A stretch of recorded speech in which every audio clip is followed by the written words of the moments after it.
Morning students, मैं Rahul sir आप सभी का माइंड वर्क क्लासेस में बहुत बहुत स्वागत करता हूं।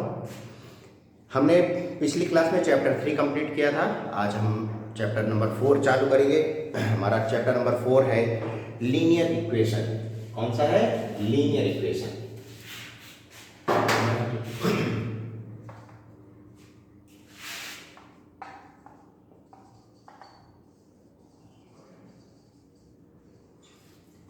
चलिए बात करते हैं व्हाट इज लीनियर इक्वेशन। तो लीनियर इक्वेशन की अगर हम बात करते हैं तो क्या होता है, पहले समझते हैं व्हाट इज इक्वेशन। ठीक है, समझते हैं पहले कि व्हाट इज इक्वेशन। तो अगर हम इक्वेशन की बात करते हैं तो उससे पहले एक टर्म आता है एक्सप्रेशन। सबसे पहले हमको समझना पड़ेगा व्हाट इज एन एक्सप्रेशन। अब चलिए बात करते हैं व्हाट इज एक्सप्रेशन। अगर आप देखिए, आपको पता है, आपको दो तरीके के नंबर्स पता हैं, एक कांस्टेंट्स और दूसरे वेरिएबल्स। पहला कांस्टेंट्स जो आपने पढ़े हुए हैं 1 2 3 4 5 6, ये सारे कांस्टेंट्स हैं आपके, और दूसरा है वेरिएबल्स। दूसरा क्या है? Variables. X y z a b c d जो ये नंबर्स आप पढ़ते हैं ये हमारे क्या कहलाते हैं? वेरिएबल्स कहलाते हैं। चलिए, तो अब आगे ये हमारे हो गए। अब इसमें हम बात करते हैं एक्सप्रेशन की। एक्सप्रेशन हमारा क्या होता है? अगर आपको कहीं पे लिखा होता है 3x² plus 5y plus 7z, कुछ इस टाइप में लिखा हुआ, ठीक है, या कुछ इस टाइप में लिखा हुआ है 3x² plus 5y plus 7z3, कुछ इस टाइप में लिखा हुआ है। ठीक है, तो अगर यहाँ पर कोई इस तरह के टर्म्स कई सारे लिखे हुए हैं और इक्वल का साइन लगाकर 0 या 1 2 3 के इक्वल आप नहीं कर रहे हैं, तो इस तरह के टर्म्स को सबको मिक्स में बोलते हैं हमारा एक्सप्रेशन। क्या बोलते हैं? एक्सप्रेशन बोलते हैं, हम इसको एक्सप्रेशन बोलते हैं। ठीक, अब इसी चीज को यहाँ पे ध्यान दीजिएगा कि अब हम अगर इसी चीज को जो है हमारा लिखा हुआ है, हम इसी चीज को इक्वल साथ में कोई भी नंबर लिख के इक्वल करते हैं, यानी कि इक्वल साइन का यूज कर ले। क्या करते हैं? इक्वल साइन का यूज करके यहाँ पे हम आप लिख देकर 15 लिख देते हैं, तो इसका तो ये हमारी क्या बन जाती है? इक्वेशन बन जाती है। इक्वेशन का मतलब क्या हुआ? इक्वेशन में हमारा, ठीक, तो ये हुआ इक्वेशन। इक्वेशन में इक्यू आता है ना, तो इक्यू आता है, तो ये क्या बताता है? इक्वल। ये हमारा किसको रिप्रेजेंट करता है? इक्वल को रिप्रेजेंट करता है, यानी कि ये इक्वल साइन को रिप्रेजेंट करता है। तो मतलब क्या हुआ कि ऐसी एक्सप्रेशन जिसमें हम इक्वल साइन का भी यूज करते हैं, यानी कि हमारे इस, अब इक्वेशन में खासियत क्या है? इक्वेशन में खासियत क्या है? इक्वेशन में इक्वल साइन होगा और वो इक्वल साइन उस इक्वेशन को दो हिस्सों में बांटता है। कितने हिस्सों में? दो हिस्सों में बांटता है। कौन कौन से? एक हमारा लेफ्ट हैंड साइड, ये हमारा क्या है? लेफ्ट हैंड साइड, एंड ये हमारा क्या है? Right hand side. ठीक है, तो हमारे क्या है? इक्वल साइन जो है इस पूरी इक्वेशन को दो हिस्सों में बांटता है, left hand side and right hand side. ठीक, दो हिस्से हमारे हो गए इसके। तो अब यहाँ पे देखिए, लेफ्ट हैंड साइड और राइट हैंड साइड, इसको शॉर्ट में LHS लिखा जाता है और इसको RHS लिखा जाता है। ठीक है, और यहाँ पे ध्यान दीजिएगा कि किसी भी इक्वेशन में LHS और RHS हमेशा इक्वल होते हैं। क्या होते हैं? हमेशा इक्वल होते हैं। LHS और RHS हमेशा इक्वल होते हैं, ये चीज हमेशा हमको ध्यान रखनी होगी। ठीक है, तो LHS और RHS हमेशा इक्वल रहेंगे। तो हमको इक्वेशन हमको समझ में आ गई क्या होती है इक्वेशन। अब इक्वेशन की अगर हम बात कर लें तो अब बात करते हैं कि equation in variable, number of variable के बारे में बात करते हैं। तो देखिए, हमारे पास जो मैंने अभी एक्सप्रेशन लिखी है, तो इसमें कितने तरह के वेरिएबल्स प्रेजेंट हैं? इसमें देखिए तो 3 वेरिएबल्स प्रेजेंट हैं। आपका एक x प्रेजेंट है, y प्रेजेंट है और z प्रेजेंट है। तो हमारी ये इक्वेशन जो है वो कैसी है? ये 3 वेरिएबल्स पे इक्वेशन है। Equation in 3 variables. कितनी? इक्वेशन इन 3 वेरिएबल्स पे हमारी इक्वेशन है। ठीक, तो ये हमारी हुई। हमको क्या है, जो अभी हम पढ़ने जा रहे हैं वो क्या पढ़ने जा रहे हैं? हम इक्वेशन इन वन वेरिएबल पे अभी फिलहाल पढ़ेंगे। तो वन वेरिएबल का मतलब क्या हुआ, उसमें सिर्फ एक और एक ही वेरिएबल प्रेजेंट होगा, एक्स होगा, वाई होगा, जेड होगा, कुछ होगा बस, लेकिन एक ही। जैसे 2x minus 10 is equal to 0। तो अगर इस इक्वेशन को देखिए तो हमारे पास वेरिएबल के नाम पे देखा जाए तो वेरिएबल के नाम पे सिर्फ एक वेरिएबल प्रेजेंट है, वो भी कौन सा, x। x के अलावा यहाँ पे और कोई वेरिएबल नहीं है। तो इस प्रकार की जो हमारी इक्वेशन है ये क्या कहलाती है, equation in one variable, equation in one variable. ठीक, यहाँ तक समझ में आ गया। अब आगे बात करते हैं लीनियर इक्वेशन, क्योंकि हमारा चैप्टर का नाम क्या है, लीनियर इक्वेशन नाम है हमारे चैप्टर का। तो लीनियर इक्वेशन से क्या मतलब निकलता है, ये what does it mean by linear equation. तो लीनियर इक्वेशन का मतलब है कि ऐसी इक्वेशन जिसमें जो वेरिएबल है, जो वेरिएबल है उस वेरिएबल की पावर, उस वेरिएबल की पावर सिर्फ 1 होनी चाहिए। कितनी होनी चाहिए, ओनली 1। जैसे यहाँ पे देखिए, यहाँ पे x की पावर कितनी है, 1 है, जबकि यहाँ पे वेरिएबल की पावर 2 है, यहाँ पे वेरिएबल की पावर 3 है। तो ऐसा हमको नहीं चाहिए, ये हमको नहीं चाहिए। हमको किस टाइप में चाहिए, इस टाइप में चाहिए जिसमें वेरिएबल की पावर क्या हो, 1, सिर्फ वेरिएबल की पावर कितनी हो, 1 हो। तो हमको इस तरह की पावर, जो वेरिएबल की इक्वेशंस होती हैं, इनको कहते हैं लीनियर इक्वेशन। कैसी इक्वेशन कहते हैं इनको, लीनियर इक्वेशन।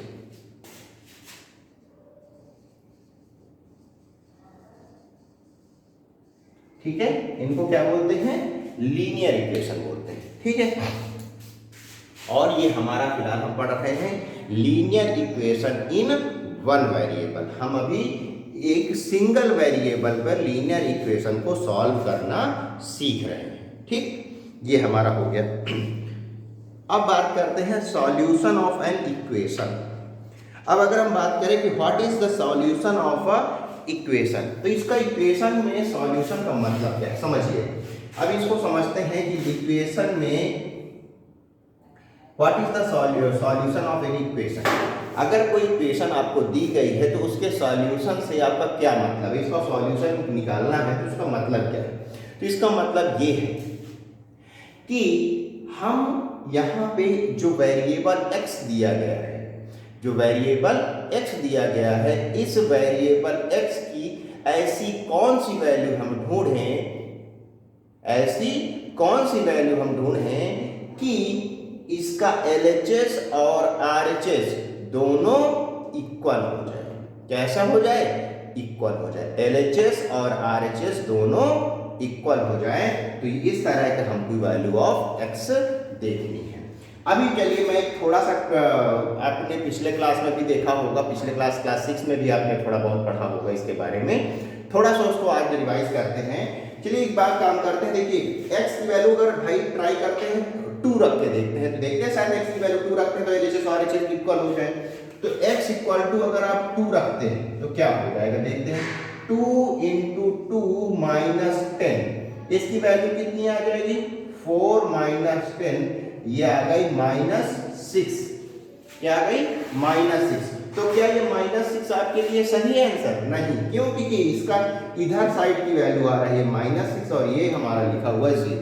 हमको इसकी वैल्यू कितनी आनी चाहिए, हमको आनी चाहिए 0, जो कि नहीं आ रही है। अच्छा, x इक्वल टू आप रखिए 4 रख के देखिए। अच्छा, तो 2 × 4 माइनस 10 क्या आ जाएगा, 8 माइनस 10 क्या आया, -2 आया। कितना है बेटा, 2 आया, माइनस का 2। अभी भी हमारा देखिए 0 के इक्वल नहीं आ रहा है, मतलब 4 भी हमारा सॉल्यूशन नहीं है। चलिए अच्छा देखते हैं, x इक्वल टू 5 रखते हैं। चलिए भाई x इक्वल टू 5 रखते हैं, तो 2 × 5 माइनस 10, ठीक, क्या आ गया, 10 माइनस 10 इक्वल टू 0। अब देखिए हमारा ये 0 और ये 0 दोनों हो गए बराबर। अब ये दोनों LHS और RHS हो गए बराबर, और अगर बराबर हो गए तो हम क्या कहते हैं कि जो ये x की वैल्यू है ये हमारा इस इक्वेशन का सॉल्यूशन है, इस इक्वेशन का सॉल्यूशन है। तो यहाँ पे इस इक्वेशन का सॉल्यूशन क्या निकल रहा है, x = 5 निकल रहा है। तो इस तरीके से हमको सॉल्यूशन निकालना है, ठीक है। तो ये हमारा होता है सॉल्यूशन करना। अब यहाँ पे देखते हैं कि सॉल्यूशन कैसे निकाला जाए। क्वेश्चन करना चालू करते हैं कुछ और देखते हैं कि क्वेश्चंस को कैसे सॉल्व किया जाता है और सॉल्यूशंस कैसे निकाले जाते हैं, ठीक। चलिए आते हैं एक्सरसाइज में 4.1 एक्सरसाइज का फर्स्ट क्वेश्चन देखते हैं हम। हमारा क्वेश्चन दिया हुआ है 2x + 3 = 30। हमको ये दिया गया है, हमको इसका सॉल्यूशन निकालना है। अब सॉल्यूशन निकालना है,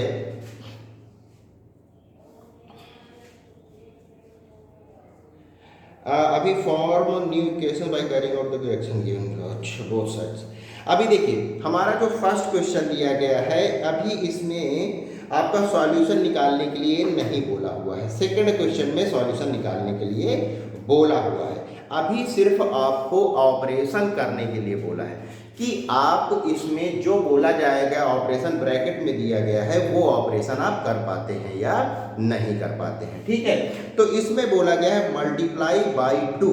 आपको क्या करना है, इस पूरे इक्वेशन को 2 से मल्टीप्लाई करना है।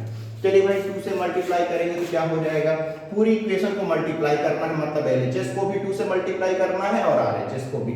तो 2 × 2x + 3 = 2 × 13। चलिए मल्टीप्लाई कीजिए, तो 2 का मल्टीप्लिकेशन इसके साथ भी होगा और 2 का मल्टीप्लिकेशन इसके साथ भी होगा।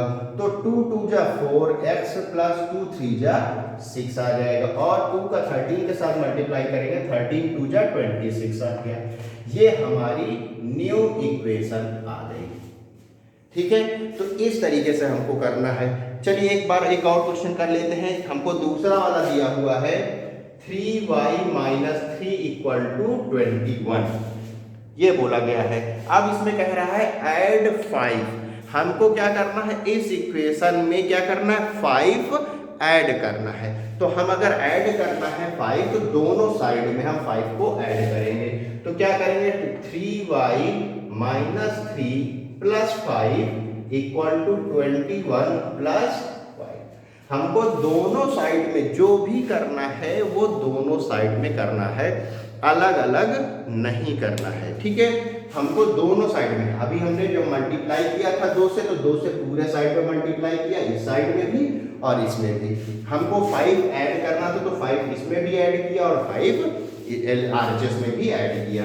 अब ऐड करेंगे तो क्या हो जाएगा हमारा, 3y, ये माइनस का 3 है, ये प्लस का 5 है, तो हमारा प्लस का 2 = 21 + 5 26 आ जाएगा। ये हमारा आंसर हो गया। इस तरह से हम क्वेश्चन कर लेंगे। चलिए बातें आगे आते हैं, वैल्यू ऑफ निकालना है, ओके। चलिए अब देखते हैं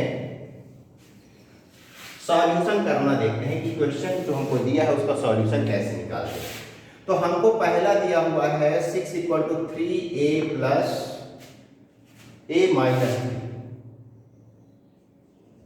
ठीक। हमको ये दिया गया है और हमको से बोला गया है कि भाई हमको इसका सॉल्यूशन निकालना है, ठीक। इसका हमको सॉल्यूशन निकालना है। अगर सॉल्यूशन निकालना है तो हम क्या करेंगे, चलिए देखते हैं कैसे कर सकते हैं। तो पहली चीज ध्यान से देखिए, हमको एक चीज ध्यान दीजिए कि जो वेरिएबल है, ध्यान दीजिएगा कि जो वेरिएबल है इस वेरिएबल को हमको अकेले खड़ा करना है। एट द एंड चाहे कैसे भी करके हमको उसको सिंगल अकेले खड़ा करना है। सिर्फ एक वेरिएबल वन साइड में होना चाहिए, बाकी सारी चीज़ें दूसरी साइड में होनी चाहिए। अकेला वेरिएबल सिर्फ अकेला होना चाहिए, इसके अलावा साथ में और कुछ नहीं होना चाहिए। चलिए देखते हैं भाई, तो क्या करते हैं हम। अभी देखिए ये 3 जो है इस पूरे वेरिएबल के साथ ये यहाँ पे मल्टीप्लाई में है, तो हम क्या करें, इस पूरी इक्वेशन को हम क्या करें, 3 से डिवाइड कर दीजिए।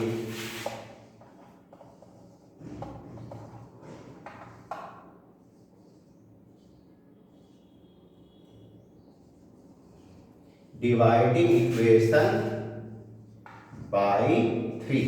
अब 3 से डिवाइड कर दीजिए तो क्या हो जाएगा, इसको भी 3 से डिवाइड करेंगे, इसको भी 3 से डिवाइड करेंगे। 6/3 इक्वल टू 3/3 a माइनस 3। तो 3 से ये 3 कैंसिल और 3 2 जा 6, तो ये 2 इक्वल टू a माइनस 3 आ जाएगा, क्योंकि 3 से 3 कैंसिल आउट हो गया, 1 बचेगा, 1 से मल्टीप्लाई करेंगे, a माइनस 3 आ जाएगा। अब अगला स्टेप में क्या करेंगे, अब हम अगले स्टेप में करेंगे कि दोनों साइड्स में, अब यहाँ पे देखिए ध्यान से समझिए, हमको क्या है, यहाँ पर a से 3 माइनस किया गया है, a से 3 को माइनस किया गया है, तो अगर हम इसमें 3 ऐड कर दें तो ये 3 चल गायब हो जाएगा। तो हम क्या कर रहे हैं, एडिंग 3 बोथ साइड्स। ठीक, तो हमने दोनों साइड में 3 का ऐड कर दिया, तो 2 + 3 equal to a minus 3 plus, तो ये 2 + 3 हमारा हो गया 5 इक्वल टू, ये दोनों होगा 0, तो a इक्वल टू क्या आ गया, 5 आ गया। हमारा क्या है, a की वैल्यू कितनी आ गई, 5 आ गई। ठीक, अब आपसे आंसर चेक करने के लिए भी बोल रहा है, हमारा a की वैल्यू कितनी आ गई, 5 आ गई है, और आपसे बोला जा रहा है कि आंसर की चेकिंग भी कीजिए, चेक करिए कि आपका आंसर सही है या गलत है। चलिए भाई देखते हैं, हम क्या करेंगे, जो हमको इक्वेशन दी गई हम उसको दोबारा लिखेंगे, और जो वैल्यू, जो सॉल्यूशन आपका a का आया हुआ है उसको a की जगह पर पुट कर दीजिए। a की वैल्यू हमारी कितनी आई है, 5 आई हुई है, 5 माइनस 3, 5 से 3 माइनस करेंगे 2 आ जाएगा, 3 2 जा 6, LHS इक्वल टू RHS। ठीक है, left hand side is equal to right hand side, हमारा LHS और RHS इक्वल आ रहा है, इसका मतलब हमारा आंसर करेक्ट है, implies that and our answer is correct। ठीक, तो इस तरीके से हम बाकी क्वेश्चंस को भी सॉल्व करेंगे। तो एक्सरसाइज 4.1 आप लोग कंप्लीट करके लाइएगा, इसकी स्क्रीनशॉट ले लीजिए।